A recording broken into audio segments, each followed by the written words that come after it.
530 News. Good evening and thanks for joining us tonight. I'm Russ Riesinger. More details about a murder, chase, and police shooting that left a suspect dead after an 8-hour standoff. Tonight we've learned more about a body that was found in a van abandoned by the suspects before the standoff. Yellowstone County Sheriff Mike Linder says 33-year-old Dennis Gresham of Sheridan died of multiple gunshot wounds, and there's no indication that the victim knew the man and woman who ran from that van. Well, the Wyoming woman says it was her husband killed in that series of crimes that began Friday afternoon. Today, Q2's Janelle Slade talked with the wife of 33-year-old Denny Gresham. Janelle? Well, Russ, Megan Gresham says Denny left Sheridan about 2:30 a.m. Friday and arrived at the Yellowstone River campground around 2 hours later so he could get in a full day of work before picking up his good friend at the airport. Now, Gresham said Denny did not show up on his 7 a.m. virtual call with work, but she says she didn't worry until he did not pick up their friend at the Billings airport 6 hours later. Now, Gresham said she learned of the situation in Billings when a friend posted a story and photo of her husband's crashed van on her Facebook page. Now, Gresham says there is surveillance video from the Yellowstone River campground that shows a man and woman approaching her husband's van early Friday morning. She says she's learned that they first talked to him through a window, and then she says the individuals got in and the van drove off. Now, Gresham says she knows her husband was just doing something nice. I'm sure he was helping them, is my best guess. I don't know the details, and I want the details, but I don't have them right now. He's not dumb. I mean, he wouldn't pick up a hitchhiker or something like that, but I'm sure they came up and said, we just got to get to the gas or something. I don't know what the story is. And that lady who they have in custody, I'm going to find out. I'm going to tell her. She's going to tell me every detail of what happened to Benny. And officials have not released any information yet on that woman or the suspect who was killed. The Greshams have 2 little boys, one 5 and the other almost 3. Gresham says her husband loved his kids more than anything in the world. Russ. Thank you, Janelle. And you can go to ktvq.com to see a statement from Megan and a link to a GoFundMe account. Authorities have not officially identified the suspect who died after that standoff on Billings West End or the woman who was with him. Well, it was certainly a nervous time for neighbors in that area, and one woman is understandably a little shaken after realizing just how close she was to coming in contact with Friday's standoff suspect. Kim Vopel lives near the home where the suspect barricaded himself inside. Vopel told Q2 that she heard a helicopter hovering over her home that day, which told her that someone was on the run. She then ran upstairs, locked herself in the master bedroom, then remembered that the front and rear doors of her home were unlocked. She ran back down, locked them, realizing later when she saw surveillance video just how fortunate that she was. Since it all has happened, it's probably been scarier. I was downstairs rewatching the video, realizing that literally, I'm talking like just a couple, like probably 3 seconds or 2 seconds difference from when I locked the door, from when his hand was on the door. When I looked at this video, because I was watching my shadow through the different videos, and so I was that close. And I'm so grateful that I heard the helicopter, because had I not have heard the helicopter, both my doors were open, and it could have been a lot different for me. Well, Vopel says she wants to thank law enforcement for all they did that day. For further details on that terrifying experience, you can go to this story on ktvq.com. Well, Montana will soon be doubling its influence in the U.S. House of Representatives. The U.S. Census Bureau announced today that the state will be getting a second seat in the House for the first time since 1993. The Bureau released the initial results from last year's census showing Montana's resident population was 1,084,255 on April 1st, 2020. That growth was enough to earn additional representation. MTN's Jonathan Ambarian takes a look at what the new seat will mean for the state. For nearly 30 years, Montana has been by far the most underrepresented state in the U.S. House of Representatives, with too many people for a single representative, but not enough for a second. Now, the U.S. Census Bureau says that's going to change.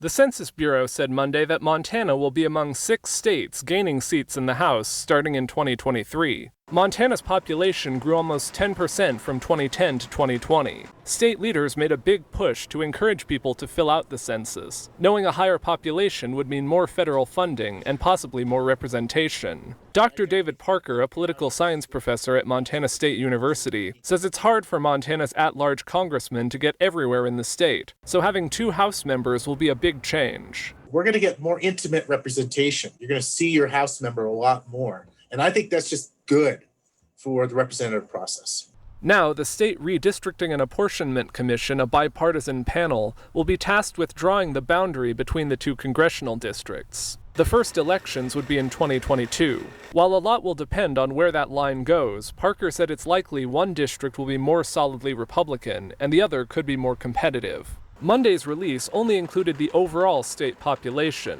More detailed information at the local level may not be available until August or September, and that's what the Districting Commission needs to finish their work. Honestly, the redistricting committee is going to have to move fast. The other thing that's going to be really a challenge is if you're a prospective congressional candidate, thinking about running for office, you're probably going to have to start raising money and making an announcement before those lines are clear. However, Monday's announcement might not be the final word on congressional apportionment. States that lost seats could file legal challenges over the census methodology. But Parker says because Montana wasn't the last state to get an extra seat, it's less likely that action will affect us. In Helena, Jonathan Amberian, MTN News. Well, Republican Matt Rosendale, currently Montana's only congressman in the U.S. House, called the additional seat an opportunity for the Treasure State, saying, quote, having another member in our delegation makes us that much more powerful, and it means we will have representation on more committees that are important to our state. Montana had 2 U.S. House members from 1913 until 1993 and will become the first state in U.S. history that had 2 seats in the House, lost one, then got it back. Well, the news that Montana will become the first state to regain a congressional seat was welcomed by members of the Montana Districting and Reapportionment Commission. Commissioner Joe Lamson told MTN he was confident but nervous, having been down this road several times before, only to be disappointed. I just couldn't have been happier, and especially for all the people that have worked so long and hard on Montana to make this census work. Lieutenant Governor Mike Cooney and Mary Craigle heading up the complete count committee, which involved thousands of Montanans that really went out under really terrible conditions and to get this account as accurate as we could. And we deserve a thanks to everybody. We've been waiting for this for 30 years. Former Billings lawmaker Jeff Essman, who also serves on the Reapportionment Commission, told us based on the signals from the census people, he felt Montana was in a pretty good position to gain our seat back. Once the commission receives the official census numbers in late summer, it will have 90 days to draw the boundaries for the new district. Montana's new congressional seat will be up for election during the 2022 campaign season. Now, one of the major bills of the 2021 legislature to implement recreational marijuana in the state had a roller coaster ride today in the Montana House, and when it was over, the bill was right back where it started. House members initially voted 53-47 to reject House Bill 701, sent it to a conference committee where a half-dozen lawmakers would try to fashion a bill acceptable to conservatives who voted against it. But about an hour and a half later, bill sponsor Mike Hopkins of Missoula asked the House to reconsider its action, and that motion passed 56-43. That means the compromise bill will be back before the House tomorrow for another attempt to pass it and send it on to the governor. Montanans voted in November to approve legalization of recreational marijuana, but lawmakers are crafting a bill to implement the program and make some changes to the initiative. Conservative Republicans in the House spoke against the bill today, saying it does not safeguard the public or properly direct tax revenue from marijuana sales. Lawmakers are trying to resolve the marijuana bill and other big issues to complete the legislative session this week. Well, today, the free community COVID-19 vaccination clinic at the Shrine Auditorium in Billings opened up for walk-ins, no longer requiring you to get an appointment before your shot. The parking lot was pretty empty around 3:30 this afternoon, with only a handful of people moving through the lines. Thus far in Yellowstone County, about 46,000 people have been fully vaccinated, less than half of the county's 160,000 residents. Vaccines are plentiful in the county. Anyone 16 or older is eligible to receive one. A Billings woman who received her first dose today said she wished more people would get the vaccine. Last week, when my husband was in, I was with him and there were way more people, and it was just a steady thing. So I'm sad. I think that more people need to do it. It doesn't cost anything but time. Well, across the state, about 300,000 people are considered fully vaccinated against COVID-19. That's about 30% of the state's population. Well, anglers will be able to catch and keep as many fish as they want out of Lake Elmo this summer. Montana Fish, Wildlife and Parks will lift the limits officially on May 1st as they prepare to completely drain the lake in October. Lake Elmo will be left dry the entire winter in order to eradicate the invasive Asian clams that were found in 2019. The lake will be refilled in April of 2022, and FWP will restock with several species of fish. While there's no limits on the number or length of fish caught and kept, anglers still must have a valid fishing license and adhere to all other fishing regulations. And check this out. A new state record catch pulled from Lake Elmo just this past weekend. Brandon Wright reeled in this 9.5-pound largemouth bass on Saturday morning, nearly a full pound heavier than the previous record catch, which has stood since 2009. That bass is more than 22 inches long and was caught with the old-fashioned worm on a hook. Wright, who's lived in Billings for about 4 years, pulled in the big catch just about 15 minutes after arriving there at Lake Elmo. It was the first largemouth bass that Wright has ever caught, and it was certainly a big one. Wright said he plans to have the fish mounted by a taxidermist. Up next on tonight's MTN 530 News here on Q2, Tumbleweed has officially reopened its doors to better serve our community's vulnerable youth and young adults. We'll have that story coming up next. Then a little later, we're going to bump it over to sports for the latest on the Battling Bears volley team at the Nationals. We missed out on much rain for today, but we did keep the temperatures cooler than average. We're going to take a look at a warm-up that's going to be steady through the week.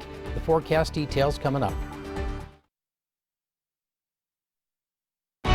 From Montana's news leader, you're watching the MTN 530 News.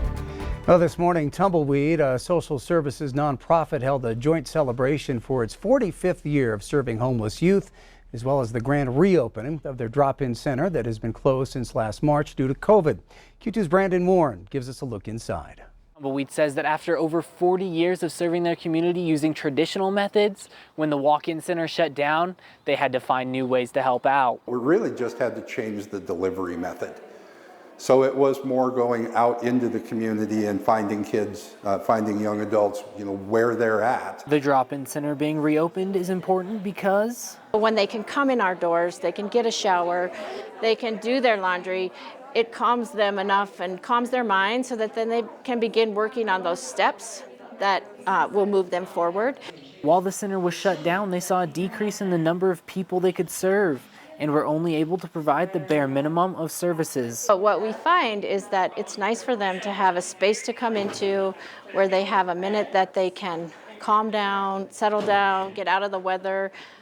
So then we can begin to do more intensive services to help move the dial and help move them forward. In addition to their grand reopening, they also celebrated a big anniversary.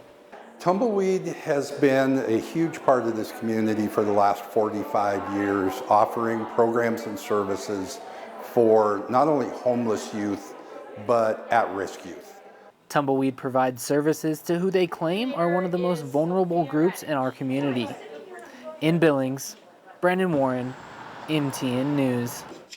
Thanks, Brandon. And if you'd like more information on how to get involved, you can visit ktvq.com. Up next in weather, we're on the up and up with springtime temperatures. Chief Meteorologist Ed McIntosh will let us know just how much we'll be warming up to.